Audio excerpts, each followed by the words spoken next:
It will be a huge tribute for Michael Jackson. लेकिन अब मुझे लग रहा है कि हम लोग को स्नीक ही नहीं करना पड़ेगा खाना लेके। मेरी ड्रिंक के लिए पे कर रहा है क्योंकि इसके पास उधारी है।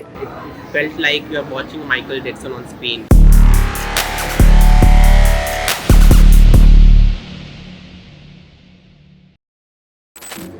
माइकल जैक्सन, इस नाम को ना तो किसी इंट्रोडक्शन की ज़रूरत है और ना ही किसी एडजेक्टिव की ज़रूरत है। मैं एडजेक्टिव या इंट्रोडक्शन नहीं दूंगा, मैं सिर्फ इतना बोलूँगा I am a huge fan of Michael Jackson and all my life I have been a huge fan.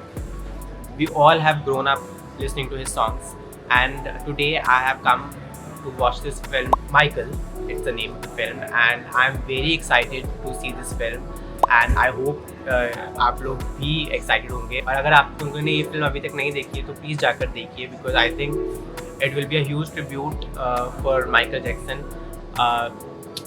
one of the most amazing artists ever to be born.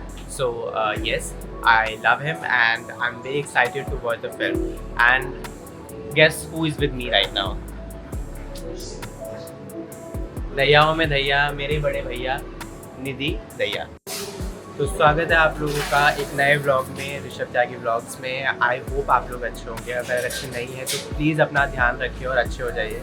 मैं खुद पिछले 1.5 हफ्ते में रिकवर हुआ हूँ। मेरी तबीयत ठीक नहीं थी पिछले कुछ दिनों, but I have recovered very well and I thought I should come up with a bang। और आज मैंने सोचा कि मैं ले आता हूँ ये ब्लॉग आप लोगों के लिए।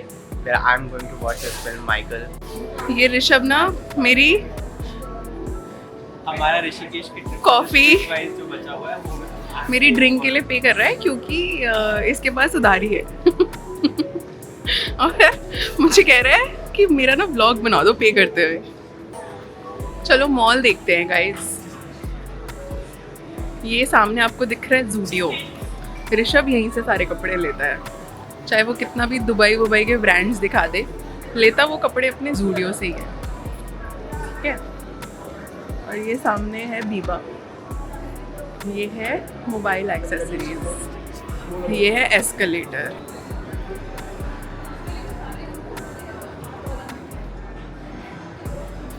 Hey guys, so I had to literally snatch this camera from Nidhi because you know how she is. And now we are heading to PVR और मैम को फिर से भूख लगी है। मुझे तो लगता है हम लोग मूवी से पहले ही जो है खाना खाने में रह जाएंगे।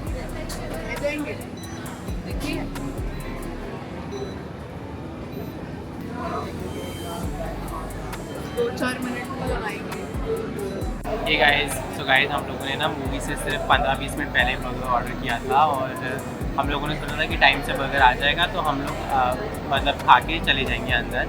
लेकिन अब मुझे लग रहा है कि हम लोग को स्नीक ही नहीं करना पड़ेगा खाना लेके, क्योंकि मूवी का टाइम हो रहा है, 5 मिनट बचे हैं और अभी तक खाना मतलब हमारा ऑर्डर सिर्फ प्रिपेयरिंग में ही आ रहा है। हम लोगों का ऑर्डर प्रिपेयर भी नहीं हुआ है अभी, और जब ऑर्डर प्रिपेयर हो जाएगा उसके बाद हम लोग खाएंगे तो हम लोग लेट हो जाएंगे मूवी के लिए। तो हम निधि का आइडिया है बेसिकली कि वो स्नीक इन कर लेगी खाना। आई होप कर ले, I am not sure, but it would be interesting कि क्या होगा। तो निधि ना अभी इनफैक्ट रिक्वेस्ट करने भी गए हैं बर्गर किंग वालों से कि प्लीज़ हमारा ऑर्डर पहले प्रिपेयर कर दो और जल्दी प्रिपेयर कर दो, बिकॉज हम लोग ऑलरेडी 10-15 मिनट से वेट भी कर रहे हैं और अभी तक आप लोगों ने ऑर्डर बनाया नहीं है और हम लोग मूवी का टाइम हो गया है। तो वो रिक्वेस्ट करने गई है, लेट्स सी क्या होता है। मैंने सोचा था कि कहाँ तो हमारे ब्लॉग का टाइटल होगा कि मैंने माइकल फिल्म देखी है, और मुझे लग रहा है अभी ब्लॉग का टाइटल होगा कि हम लोगों ने थिएटर में खाना स्नीकिंग किया है। गाइस प्लीज़ ये कभी मत करना, हम लोग को मजबूरी में करना पड़ रहा है। प्लीज़ अगर मैं कभी आई नेवर एडवोकेट कोई भी आप ऐसी चीज़ करो जो जिसकी परमिशन नहीं होती है अथॉरिटीज़ की तरफ से, या कोई भी इलीगल चीज़ करो। Always travel safe, do safe things. मुझे पसंद भी नहीं है जो इस तरह की चीज़ें करते हैं ज़्यादातर, लेकिन अभी क्या कर सकते हैं, मजबूरी का नाम Mahatma Gandhi. But guys such a disappointment from Burger King, क्योंकि हम लोगों के बाद हमारे ऑर्डर का नंबर था 4161 और उसके बाद वो लोग 4170 तक प्रिपेयर कर चुके हैं, मतलब ऑलमोस्ट 10 नंबर बाद वाला ऑर्डर वो प्रिपेयर कर चुके हैं, लेकिन हमारा ऑर्डर अभी तक प्रिपेयर नहीं हुआ। I don't know why. And this outlet is in Pacific Mall, Dwarka Sector 21. So whoever is watching, please guys, their service is very slow. तो गाइस आपको बता दूं, ये लड़की इसने अपने बैग में खाना स्नीक इन किया। सो गाइस हम लोग को जाना है OD3 में और I am just a single minute away from this guys.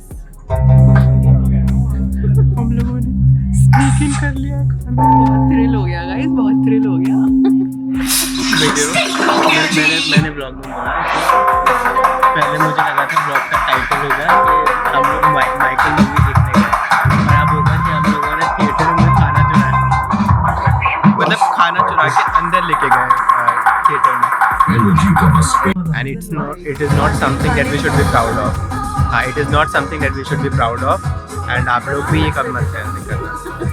But मैं बता रहा हूँ आप लोग को बता रहा हूँ सो डैट मतलब कभी कभी ऐसा भी हो जाता है लाइफ में कि करना पड़ता है ये सब, but it is not something to be very proud of.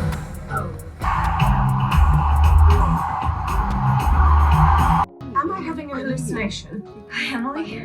You also?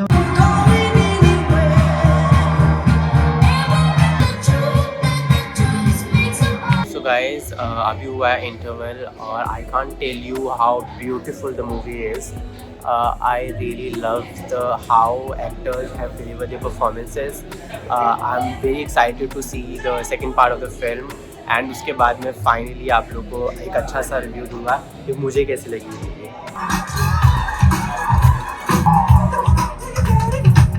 So guys, finally we are back from the film, and what a tribute to Michael Jackson. What a tribute to Michael Jackson. I absolutely love the film. मुझे इतना मज़ा आया film देख के, and I have always been a huge fan of Michael Jackson. And being a fan, आप लोग समझ सकते हो कि कैसा लगता है जब आप माइकल जैक्सन के एल्बम जिसने सुने हो, and actually it's very musical biopic. तो मुझे इतना मज़ा आया ये बायोपिक देख के। और सबसे बेस्ट पार्ट है कि जितने भी कंट्रोवर्शियल पार्ट रहे हैं माइकल जैक्सन के लाइफ के, उनको अवॉइड किया है, and for a good reason, क्योंकि ये ट्रिब्यूट है। तो आई डोंट थिंक कि डायरेक्टर को भी लगा होगा कि उस सब जगह जाने की ज़रूरत है नहीं। तो which is the best part, क्योंकि वो इतना शेडी एरिया है कि अच्छा है कि उधर नहीं गए director. And I loved Michael Jackson as an artist. तो सबसे पहले बात कर लेते हैं एक्टिंग की, क्योंकि बायोपिक में एक्टिंग करना एक्चुअली बहुत डिफ़िकल्ट होता है, बिकॉज आपके पास एक फिगर होती है और आपको वैसे ही इनेक्ट करना होता है जैसे उस इंसान ने रियल लाइफ में, उसके आसपास एक्ट करना होता है जैसा वो इंसान रियल लाइफ में होता है। तो वो बॉडी लैंग्वेज कैरी करना, वो एक्टिंग करना, वो स्पीच, वो डायलेक्ट कैरी करना बहुत डिफ़िकल्ट है किसी और को कॉपी करना। एंड जाफर जैक्सन जो एक्चुअली में रियल लाइफ में माइकल जैक्सन का भतीजा ही है, उसने क्या इनक्रेडिबल जॉब की है। I think he has done outstanding job when it comes to acting, वो body language, वो speech, वो dialogue delivery, everything, the pitch, the sensitivity, I think मतलब ऐसा लगा ही नहीं honestly कि you are watching somebody else. It felt like you are watching Michael Jackson on screen. So he has done an incredible job. Similarly जो बच्चा है जिसने Michael Jackson का बच्चा चाइल्ड वाला पार्ट प्ले किया है, he has done a great job in the film. In fact every part of the film has done great job honestly. I loved every character and they were very good, they were really good. So बात करें direction की, तो Antoine Fuqua he is the director of the film, जो काफ़ी famous American director producer है। I think जिन लोगों ने training day, king Arthur अगर या मैग्निफिसेंट 7 ये देखे हैं तो आप लोग जानते होंगे उनके बारे में। एंड मोस्ट इम्पॉर्टेंटली उन्होंने एक बायोपिक इससे पहले डायरेक्ट की है, which was Muhammad Ali's biopic 2019, और उसके बाद उन्होंने माइकल जैक्सन की ये बायोपिक डायरेक्ट की है। तो again he has done a great job. The best part is that उन्होंने एक्चुअली एक सेगमेंट लिया है माइकल जैक्सन की लाइफ का, एंड उन्होंने सिर्फ एक ही पार्ट को दिखाया है। He did not get into the things जो बहुत ही शेडी है, ग्रे है, या इनफैक्ट जो दिखाया भी है उसमें भी he did not show too much of darkness. क्योंकि अगर जैसे मैंने कुछ और लोगों की बायोपिक्स में देखा है, खास करके मुझे लगता है कि लोग एक्चुअली जब इतने बड़े नाम के साथ एसोसिएटेड होते हैं, माइकल जैक्सन या और कोई भी बड़े नाम जिनकी बायोपिक बनी है, लोग अक्सर काफ़ी ज़्यादा मतलब माइलेज लेते हैं उनके कंट्रोवर्शियल रिलेशनशिप्स का, या फिर जो भी उनकी पर्सनल लाइफ की चीज़ें ख़राब रही होती है। बट इस फिल्म में actually it has been shown beautifully, honestly बहुत मतलब बैलेंस तरीके से दिखाया है। कुछ भी बहुत ज़्यादा डार्क नहीं है और कुछ भी बहुत ज़्यादा मतलब सॉफ्ट नहीं है। It has been beautifully depicted, बहुत ही एक बैलेंस के साथ how the personal relationship around Michael Jackson, चाहे उनकी मदर का रिलेशनशिप हो उनके साथ, या उनके फादर का रिलेशनशिप हो, या उनके ब्रदर्स का हो, बहुत ही ब्यूटीफुली दिखाया गया है। And how actually Michael Jackson as a person was so much in love with animals, children and everyone around, how kind he was as a person. So that has been shown beautifully, and I absolutely loved the film. मुझे इतना मज़ा आया film देख के। there were times जब film की ending थी तो उस समय तो मतलब people were going crazy in the theater, मतलब सब लोग इतने खुश थे जिस तरह से फिल्म की एंड हुई। और again Michael Jackson fan club so it was lovely, it was amazing, and yeah,